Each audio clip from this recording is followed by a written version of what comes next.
Broadcasting live from Yavimaya Cradle of Growth, this is Tap Tap Concede. Hello, everyone, and welcome to Tap Tap Concede. Joining me today, as always, is Nelson. Hey, I'm here. And special guest, Ben Wheeler. Hi, it's great to be here. Welcome. Before we get started, I would like to say that Tap Tap Concede is brought to you by you, the very kind people over at patreon.com/loadingreadyrun. Your support of this stream or of this podcast makes it possible. So thank you very much for that, as well as keeping the lights on and keeping food in me, which I appreciate. This podcast is also brought to you by the very kind people over at cardkingdom.com. Cardkingdom.com, a kingdom of cards. They have shockingly fast shipping on all of their Magic singles. They will ship sealed Magic product to you if you live within the United States, and singles anywhere in the world, in addition to other gaming products, I believe. So yeah, if you're online and you're wanting to pick up Dread singles, definitely consider cardkingdom.com. And if you live in Seattle and the circumstances afford it, i.e., we're allowed to be indoors together again someday, consider dropping into their brick and mortar stores, which are just the cat's pajamas, IMO. Oh, yeah. It's a nice spot, or a few spots. Definitely. It's a nice empire. Yeah, they have baristas who can pull a decent shot of espresso, mix you a fine cocktail. Their restaurant is really nice as well, and it is a clean, well-lit place to storm out. With that out of the way, we are going to be talking today about Modern Horizons 2 and what it feels like to play and what our experience was like at the pre-release, which happened on Wednesday, June 2nd, and should be up on YouTube by now over at youtube.com/loadingreadyrun. So if you missed it there, check it out. Or, as always, the VOD should be available at twitch.tv/loadingreadyrun. Overall, I had a lot of fun playing with this game. Very good, Cameron. Playing with this format. How did y'all feel about it, Nelson? Yeah, it was a long time this time around, but it was also a good time. I thought the sealed deck building was very challenging. I know Graham, who couldn't make it today, also felt very challenged. He mentions it in the last round. And yeah, I'm looking forward to getting some drafts in, maybe of Modern Horizons 2. I don't know if there'll still be an opportunity to do that in paper once we can all gather together, but the set's cool enough that I might even consider dusting off the old Magic Online, because I certainly found myself torn in several directions in sealed. But I don't know, yeah, it's really cool playing with a set. It's kind of like piggybacking on the Mystical Archives. It's like, oh yeah, there's this one card with this mechanic and one card with that mechanic going on. I generally like sets like that when there's a bunch of weird little corner cases inside the limited environment. Definitely. What about you, Ben? How did you feel? It's a format where, at least as far as the sealed environment goes, and again, small sample size, but where I could definitely have played a better deck than I did. I too agonized over my pool for quite some time before kind of just resigning. Well, not begrudgingly, but just kind of saying I want to play all my rares. They seem pretty cool, except for Sterling Grove, which didn't really do anything for my non-existent enchantment theme. But there's a lot going on, which I love. I really enjoy more complex environments like that. Activated abilities, madness lets things change, the timing that you would expect them to happen. You can cast sorceries on their turn. There's just so much going on. And yeah, I'm thinking about booting up Magic Online again and playing some more. Yeah, I got to do one of my favorite things to do in a paper game of Magic, which is hold priority, or announce that I was holding priority. I always enjoy that. Makes me feel very smart when I do that. And yeah, there are some interesting subtleties in this format. I was running a token sacrifice deck. And the token sacrifice deck in this format, at least as far as I can tell, is centered in Sultai colors, centered in 3 colors, to give you a sense of the power level here. But it was a really interesting token strategy in that the tokens were not like 1/1 soldiers. Squirrels absolutely exist, and we can talk about that later. But the tokens that I found myself making most often were treasure, clue, and food. And then using those to execute an aristocrat strategy, which was weird and fun and had a lot of depth and utility to it that token strategies usually don't. Because when I think token strategies, I think of things like Elspeth's Sun's Champion, Wrath the Board, make 3 soldiers, slam. And this had a lot of other functions that I thought were quite interesting, even when I was also just doing things like making squirrels or making thopters, right? It made me feel like there were other things going on, and I enjoy that complexity. It's it's kind of funny because while at the end of the day I was going to play like at least 4 colors. I think the correct thing with my pool was actually just 3 colors, but it's a PPR, live a little, right? I was going to play 4. I found myself getting into this mindset that usually only pops up if I'm designing or like building a commander deck or like an engine-based Canadian Highlander deck where like I would try to build things and go like, oh, I need this recursion engine card. Like I need this. Where's my Gravedigger loop? You know? And it's like, what are you doing? This is sealed. Like, don't get greedy. Yeah, exactly. Right. Like you look at the power level of the cards and immediately start thinking that you're making a constructed deck. Mm-hmm. I'm super guilty of that too. Like in War of the Spark, if I have a draft where I'm like, okay, and this weird can get back the Raise Dead, that Raise Dead's 2 creatures. So then I just need a way to sacrifice another creature or get value off another creature. And then I've got a loop. And like I pull that off once. And then the next time I draft War of the Spark, I'm like, I don't know. I don't have the Raise Dead yet. Should I even bother drafting this weird? And it's like, you don't need this, but formats like that where your brain kind of just clicks over into this isn't a air quote normal limited format really just pushes you to, I think about the cards you're playing just a little bit more. Like it's not so much like, yes, a grizzly bear. I can play this because it's a grizzly bear. Right. It's just like a little bit more required. And so then you kind of find yourself seeking stuff that's just a little bit above what you would normally play. Yeah, right. It's no longer a matter of grizzly bear picks up trusty machete. Yeah, exactly. It's like, okay, I need a grizzly bear, but I also need one that has a synergy with this other mechanic that I have kind of built my deck around. But then should I instead, like, it's like you'll have a graveyard theme and then you're like, okay, should I, what's my secondary supplemental theme? Should I use madness cards to aid into this graveyard, or should I use some of these like self-mill and recursive kind of spells? Yeah.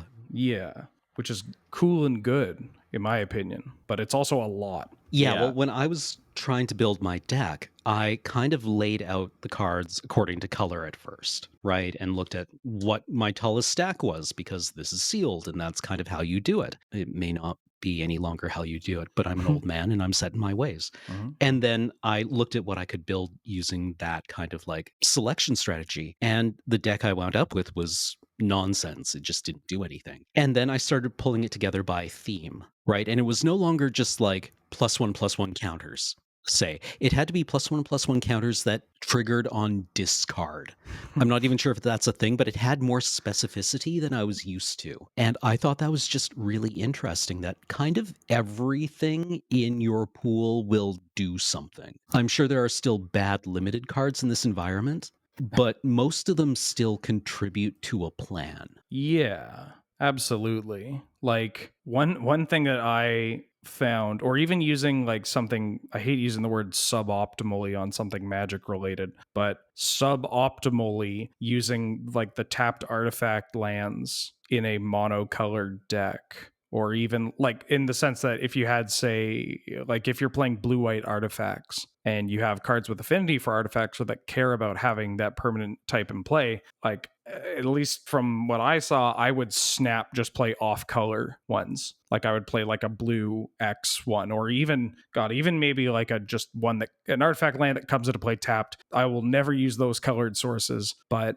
it effectively adds 2 mana for any affinity card. Exactly. Yeah. Right. Like I was playing one card that had a star for its power, where star was the number of artifacts you control. And looking through my pool again, I realized that I had 3 more artifact lands that were off color.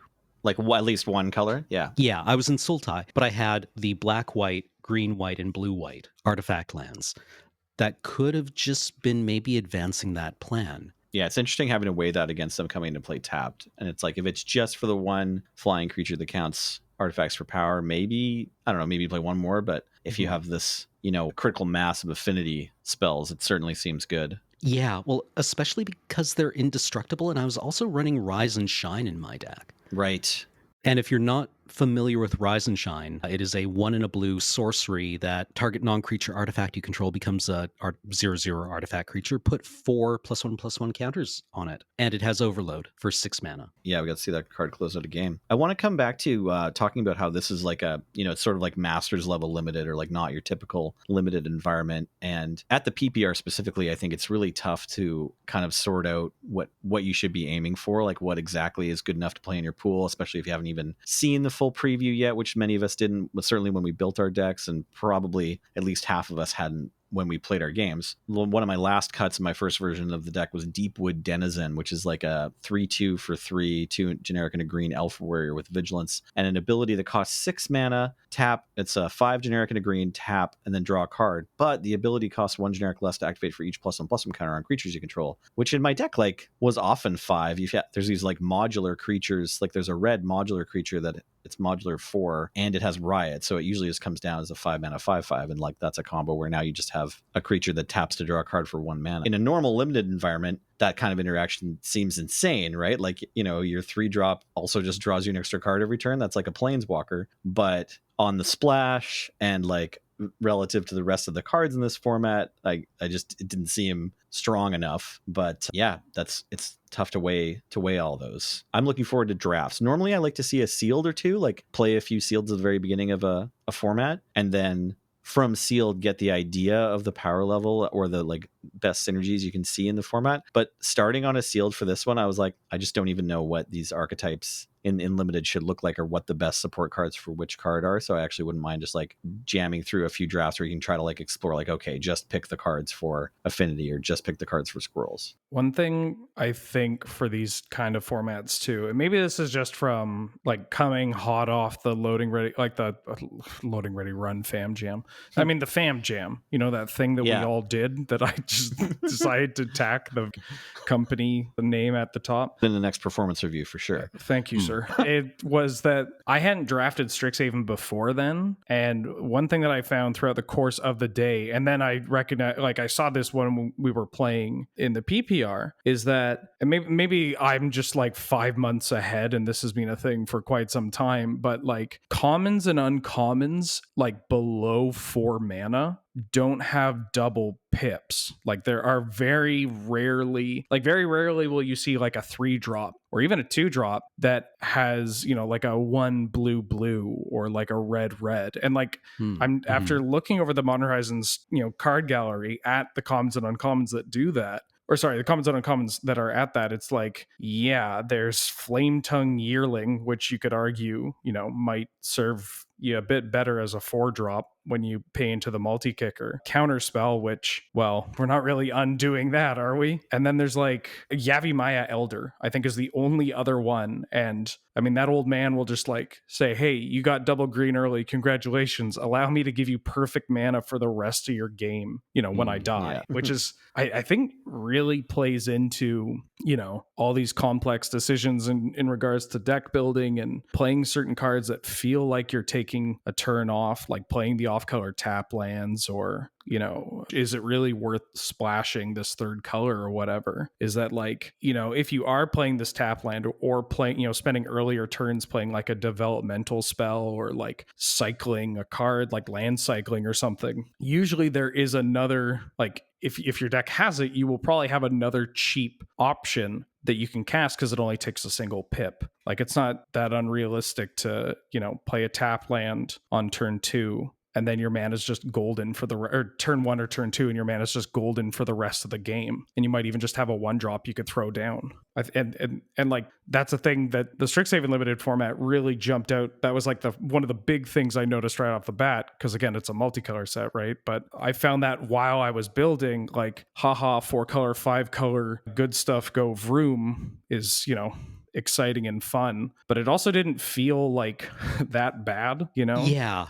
Well, yes, as you say, Strixhaven was a very generous format in that regard, right? A lot of hybrid mana costs that would see things like pledge mages, right, being played in off-color decks and being quite playable there. Yeah. So like that kind of costing mechanism makes it a little bit easier to play these multicolored decks, but also just has that, the skill testing question effectively, right? Of like, is it worth splashing? Can I get away with it? And the answer is, at least seems to be, yeah, sure, go ahead. Just splash responsibly. I found during call time, like because there's so many duels going around and not everybody wants them. It was just like, once you get to a critical mass, you can just do whatever you want. And there's been lots of different multicolor formats where people play just whatever bombs and fixing, and that's an archetype. But I haven't run into an article from a pro or anything that talks about this, but there's got to be some sort of like point of no return when you can go from like you're splashing and you have the required 3 to 5 sources, whatever it is that you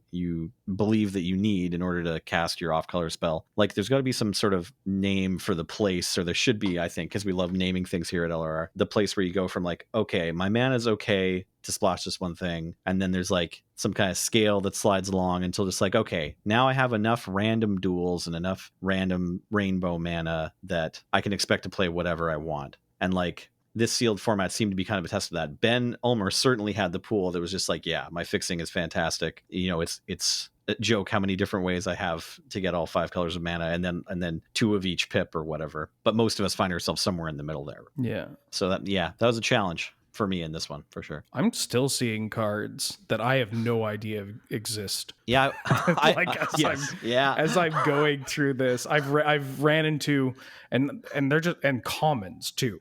Like I've ran into commons like, oh, okay. I guess I hope to see you sometime, maybe. It's funny. Maybe our pack said a bunch of the same things. I also just like have the full preview article because I figured we're gonna be talking about cards and stuff. It's funny. We're just we've just been talking for the first however many minutes here about like the texture of the format and like our experiences building our decks. We haven't been talking about particular cards all that much. I just noticed there's like a Grixis Vampire Planeswalker that hadn't popped up in any of my social media timelines yet, and I guess nobody opened it. Wait, what? Yeah, there's a Planeswalker in this set that I guess nobody opened. Grayadone?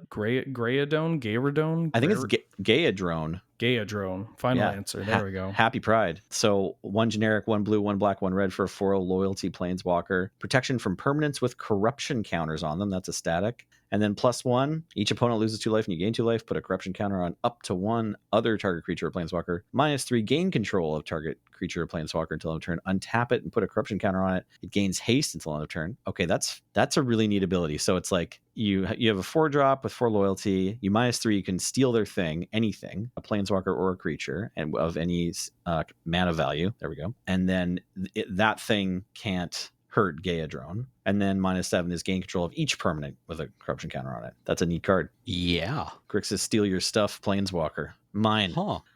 Yeah. Did anybody have any favorite moments from the pre-release, favorite matches? I mean, like, I had a lot of fun in the match that I won and less fun in the match that I lost. Speak on that.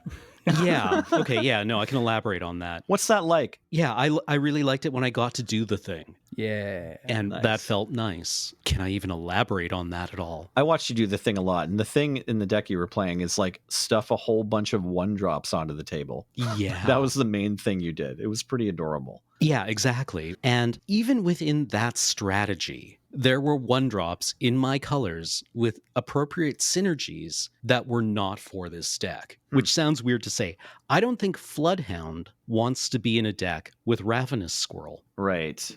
Like that feels weird, but they feel like very different cards. Well, they both are using your mana up a bunch. Although the squirrel likes it when you use your mana for Floodhound, right? Because it doesn't just get bigger every time you sacrifice a clue token? You would think, but oddly enough, I'm not sure I really felt the synergy there. Okay. Yeah. I get that. Like, their mana sinks are great. I love them to bits.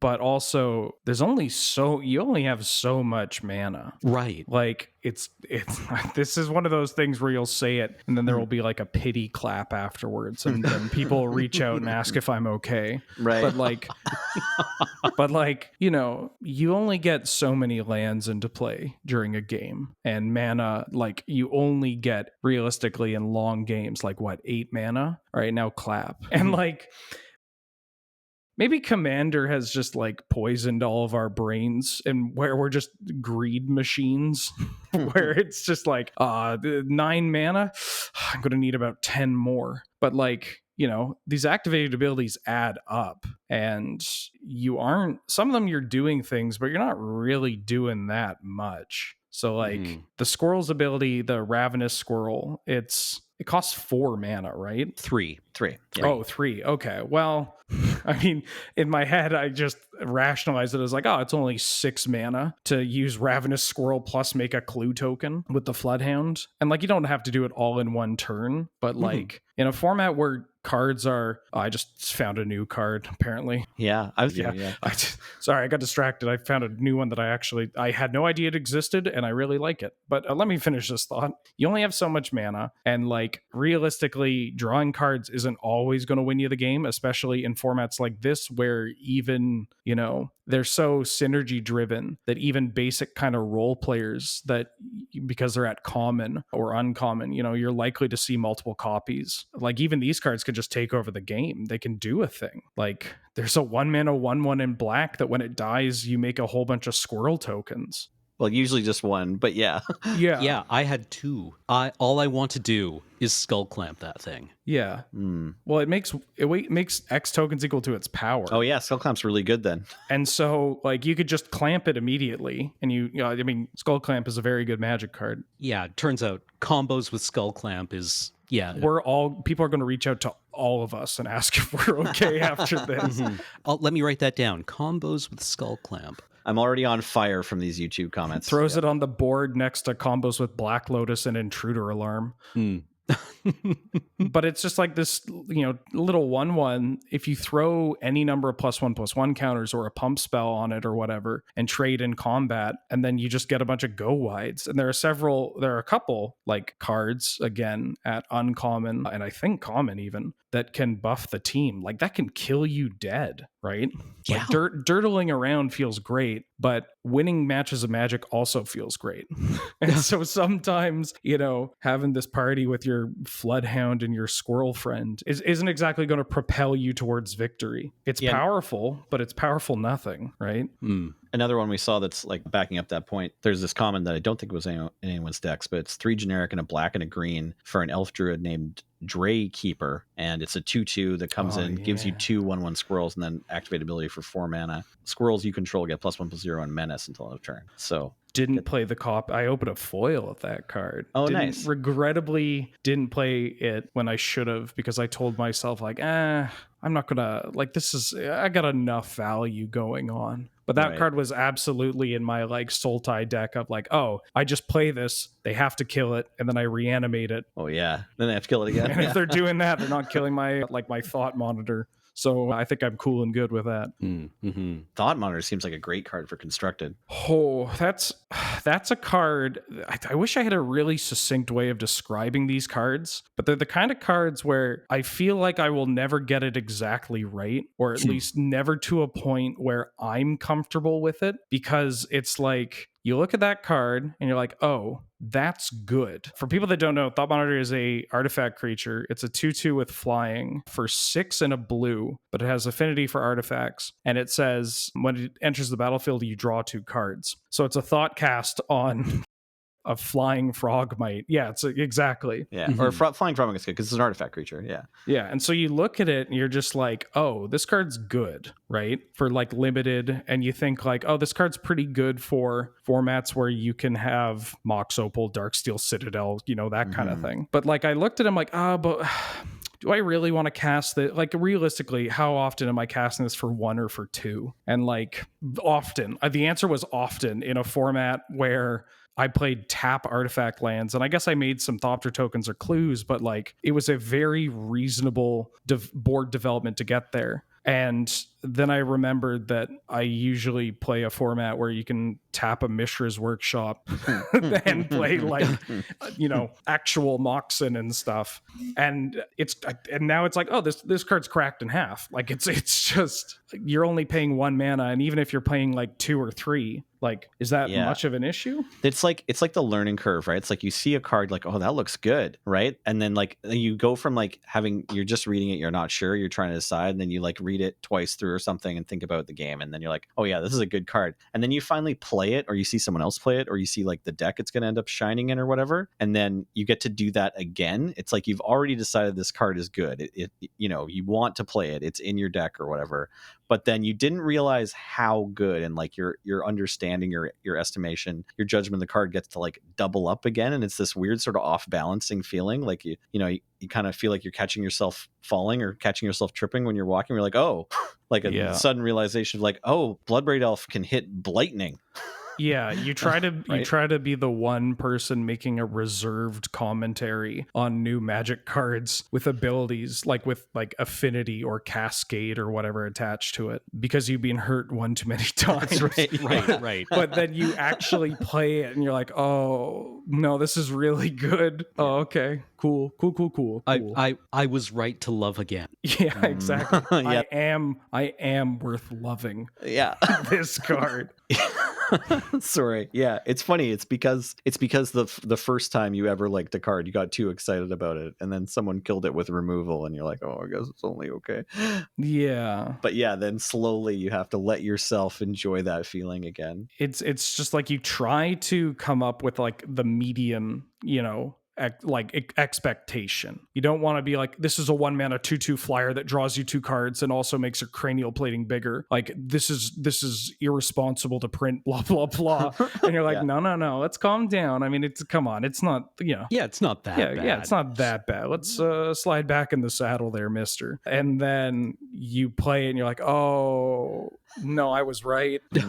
Yeah, like you realize that your worst case scenario where you're like, where does this start to feel bad to play is when it turns into Windrake. Yeah. Right? And you're like, okay, maybe my perspective is just warped. Yeah. I tried to find it on the VOD, which was difficult because the PPR was still ongoing. Right. But I remember like catching a glimpse of my facial expression in my like camera window when I played that card for 3 mana, because I thought I was tapping for 5. I was like, okay, I could play this for 5, and then I was like, oh, thought monitor. Like I'm just like have this like, what? Am I going to get in trouble if I do this? Oh, you know what?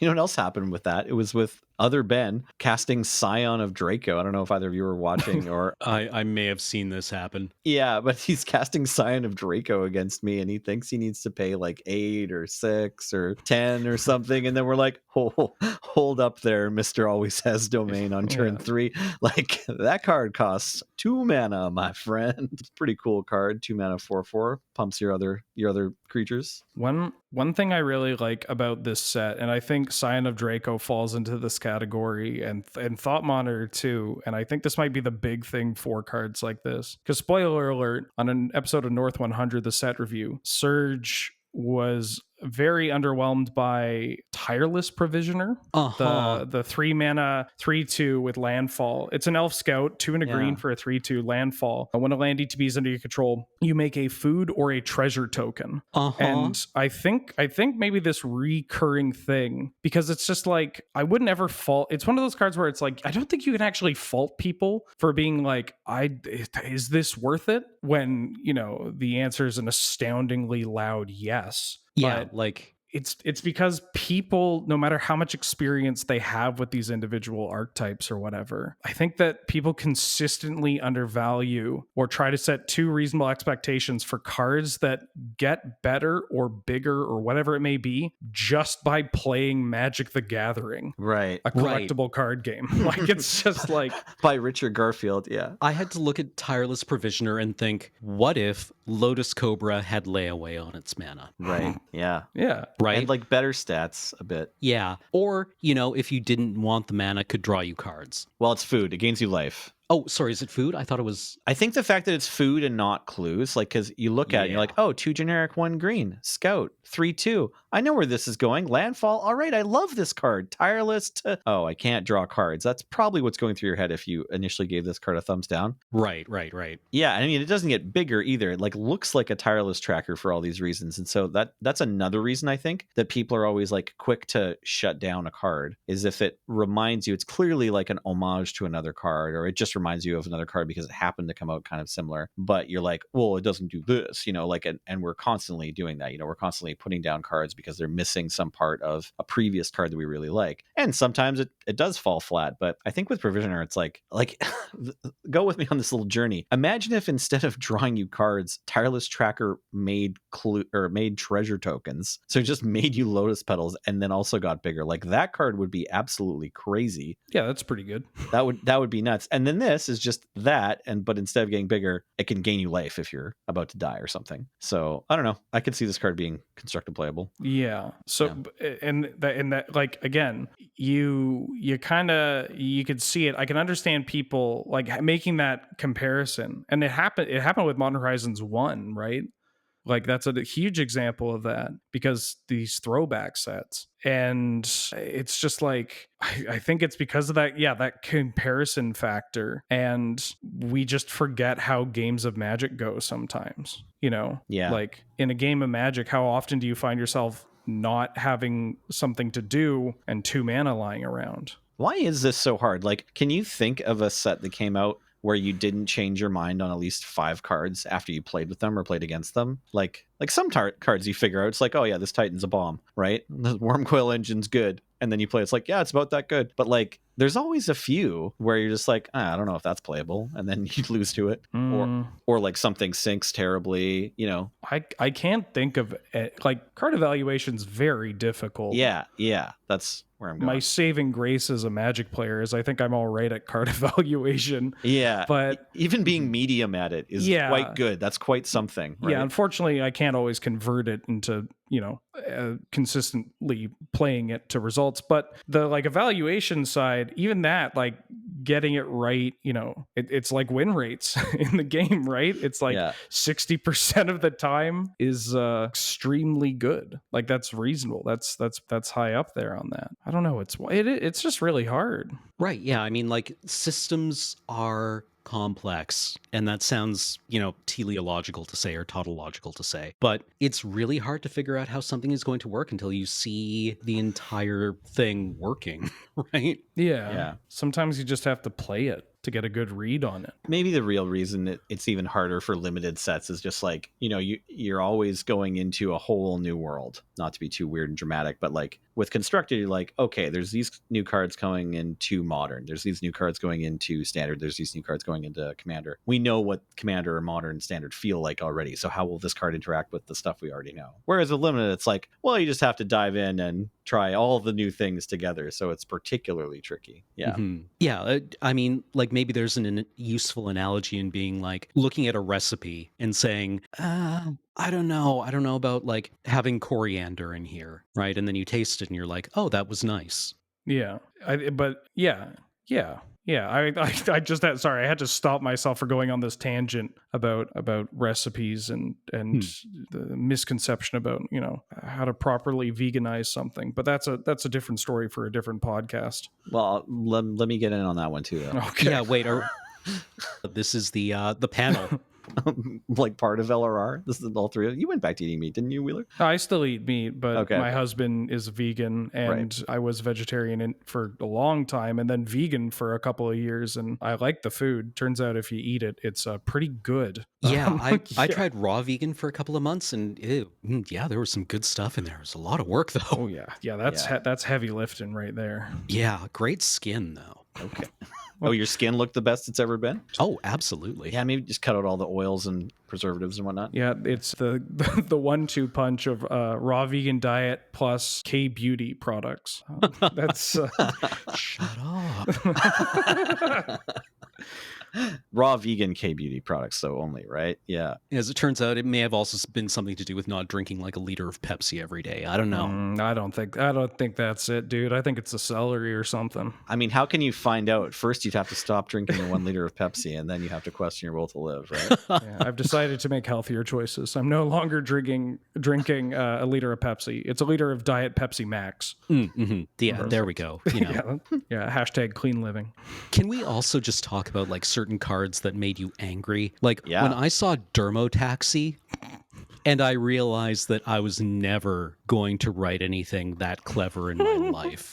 Okay, I want to be that guy. I'm sure there's someone in the audience. Explain to me why this is funny. I don't get it at all. Dermotaxi, it's a vehicle, right? So it's a taxi. Yeah. With the skin of a mammoth over it, because the mechanic is, you play this card, exile something from the graveyard, and it can become a copy of the imprinted card, right? So in this case, it's a mammoth, and they've just put the mammoth skin over the vehicle. But it is what's it called when you swap the syllables? Spoonerism? Is it a spoonerism? It's a spoonerism of taxidermy. Oh, it's all the letter, or it's like a jumble of taxidermy. Yeah. Or there's an O instead of an I or something, but I mean, it's not exact, but it... Oh, no, it is, isn't it? It might actually spell tax... Is it taxodermy? I thought it was taxidermy, but...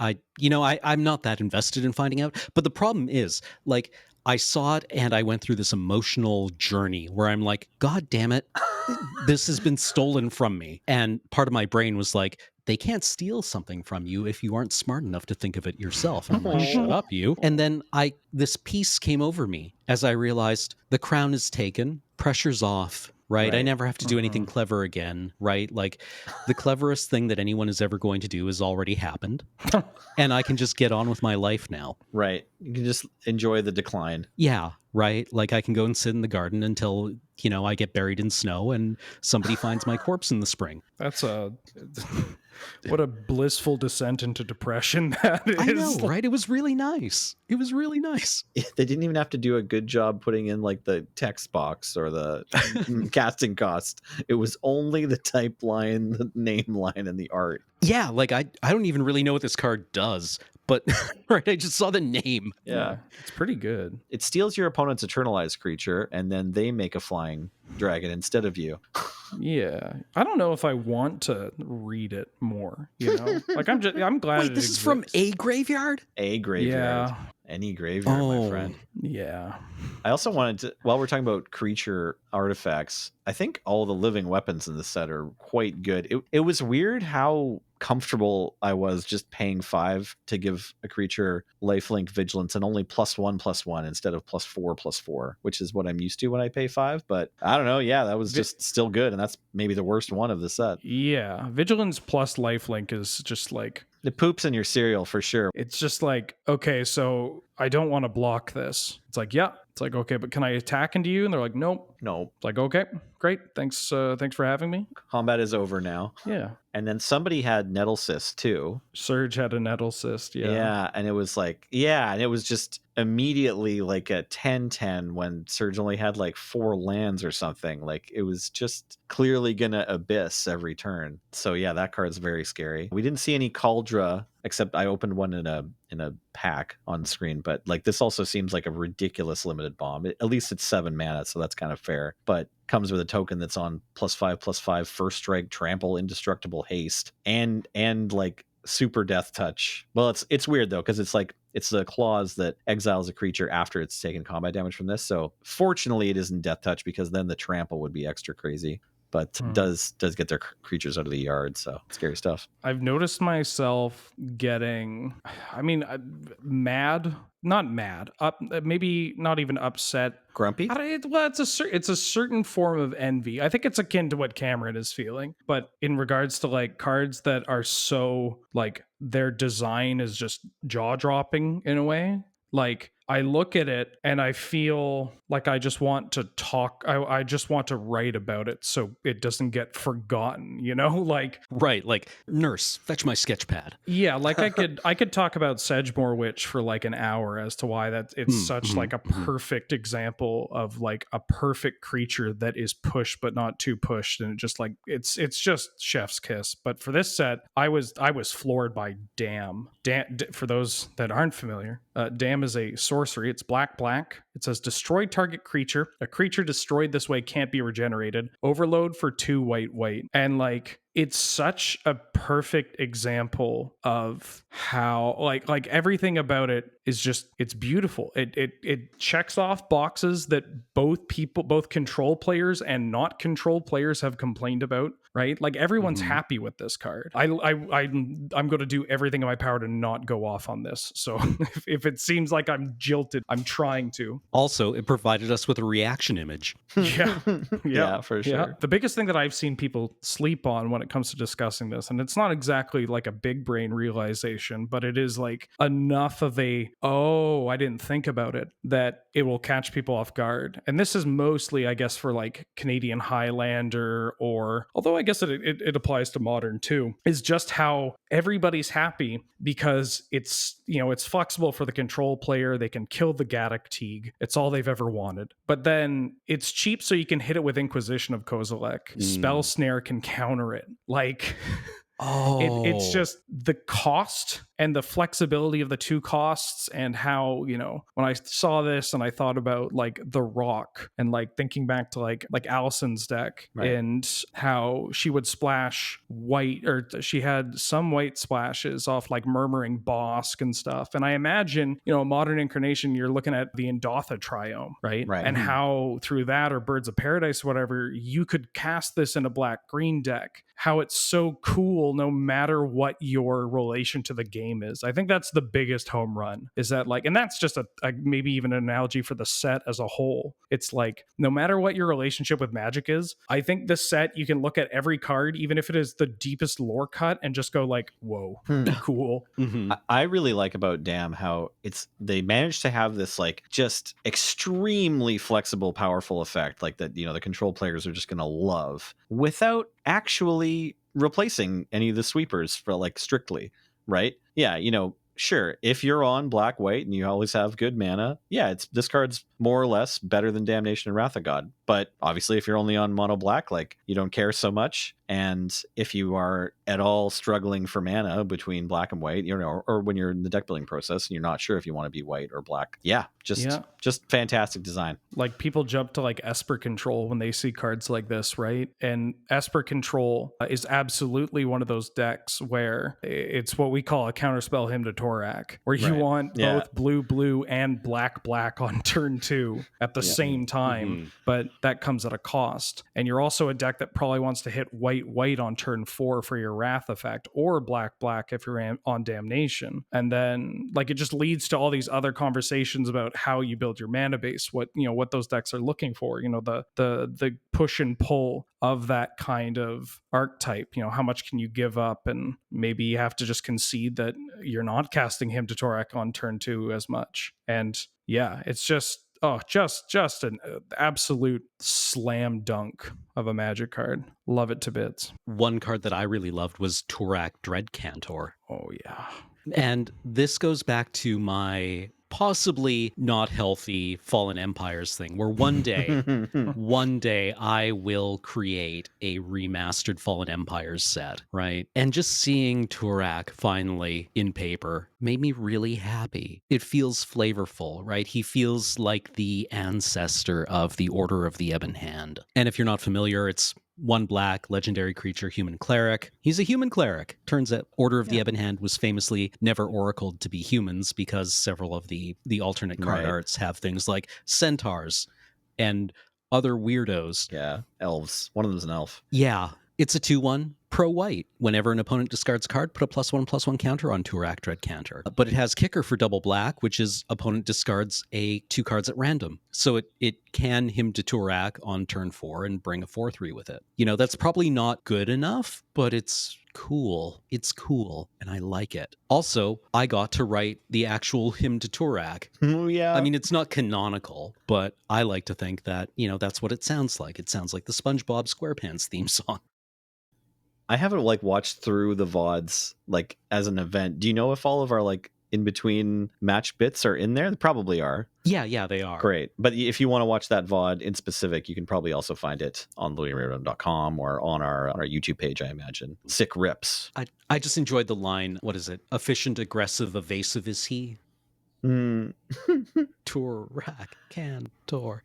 Yeah. Well done, Cameron. Thank you. Hey, listen, if you would like to feel warm and happy and satisfied about Magic cards, I recommend visiting cardkingdom.com. And if you put our little affiliate code at the end, /LRR in there, let them know we sent you, they can send you a little 1-inch button. And what does it say again, Cameron? Do you remember? I believe it says changelings are cowards. Nice. As of a couple of days ago. It's a brand new button, so your odds are good. Yep. Check out cardgame.com for a sealed Modern Horizons 2 product anywhere in the States, older sealed product anywhere in the world, as well as singles shipped uncomfortably quickly. Yeah, we'd also like to thank you, everyone who's helped us out to keep the lights on and feed us and put delicious coffee in our faces. Everyone over at patreon.com/loading ready run. Who else do we need to thank? Well, I'd like to thank Ben Wheeler for being here today. Yeah, thanks, Ben. Thank you for having me. We should probably also thank James, who is sitting in the production seat right now. Thanks, James. Doing the recordings and bringing up the cards for us. And we should thank Jordan, who edits these, and Heather, who gets them online. Thanks, Jordan. Thanks, Heather. So I think that's it for this week. I'm good, yeah.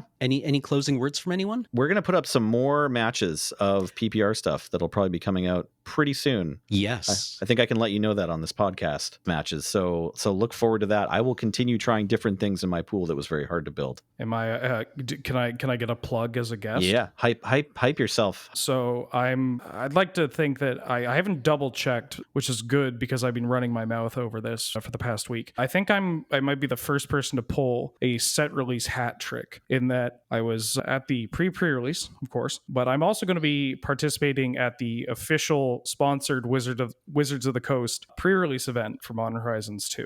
Yeah. As a member and possibly something else, but I don't know if I can say something else, but we'll get there when we get there, of Team Dakon. So excited to play. I'm going in as I think the player with the most experience, at least so far, of playing this format of, 2 matches in total. But yeah, that's I think that's it. Well, no, absolutely. Crump on down to that. All right, everyone. Well, thank you very much for joining us this week on Tap Tap Concede, and we'll see you in the future. Bye. Bye-bye. Bye.